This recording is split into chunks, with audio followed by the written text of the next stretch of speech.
Yo lo que propongo es medir, no yo porque esto está basado en todo un cuerpo de literatura existente antes, es medir la pobreza en términos de la cantidad de activos que tienen los hogares que les permita producir un ingreso que esté por encima o por debajo de la línea de pobreza y ver cómo esos activos que les permite producir esa cantidad de ingreso evolucionan en el tiempo y ver si les permite salir de la pobreza o por el contrario hace que estén atrapados en algo que yo llamo pobreza estructural de largo plazo. Mi estudio se trata de mirar la pobreza estructural para los hogares en las tres ciudades urbanas, que son Bucaramanga, Cali y Bogotá, para el periodo 2007-2010. Yo no hice la muestra, estoy usando la encuesta social de FEDesarrollo. Lo que estoy encontrando es que un 5% de los hogares en esas tres ciudades está atrapado en pobreza estructural dinámica.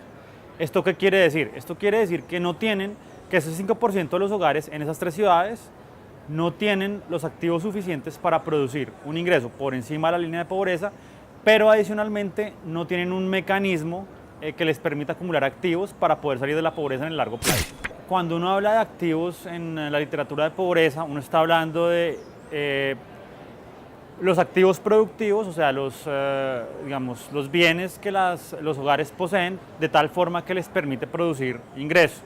Entonces, por ejemplo, si uno habla de hogares rurales, sería la tierra en posesión de los hogares, la cantidad de ganado que tienen, que les permite generar un ingreso para el sustento de los hogares. Hay 4 conjuntos de hogares que tienen cada uno diferente cantidad de activos. Entonces, hay unos que tienen una cantidad de activos alta y que a través del tiempo llegan a tener una cantidad de ingresos alta. Entonces, esos son hogares que más o menos tienen activos tal que pueden producir en promedio 4 veces o 5 veces el ingreso, la línea de pobreza, es decir, producen un ingreso que es 4 veces la línea de pobreza. Hay otros 2 clubes que yo diría que son de ingresos medios, uno de ingreso medio alto y otro de ingreso medio bajo. El de ingreso medio alto es capaz de producir en promedio, tiene activos tal que son capaces de producir en promedio 3.5 veces la línea de pobreza como ingreso per cápita. Hay uno de ingreso medio bajo que produce más o menos 2 veces como ingreso la línea de pobreza per cápita, y hay uno que es el último que está atrapado en pobreza estructural dinámica, que como les decía, ellos producen un ingreso en promedio que está por debajo de la línea de pobreza. Esos hogares son capaces de producir más o menos 0.8 veces la línea de pobreza per cápita. O sea, si uno tiene una línea de pobreza que más o menos en este momento creo que son 260.000 pesos, ellos producen en promedio para el hogar más o menos 0.8 veces 260.000 pesos. Esta es una medida de pobreza que lo que ve es si la persona a través del tiempo genera o no los activos suficientes para salir de la pobreza monetaria.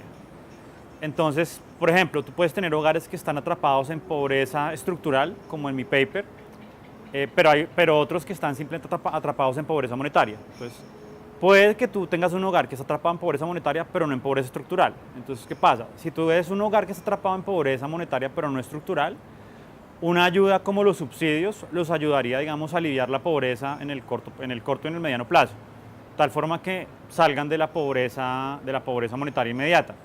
Sin embargo, hogares atrapados en pobreza estructural requieren intervenciones más profundas, entonces requieren programas que los ayuden a acumular capital, bien sea humano o físico.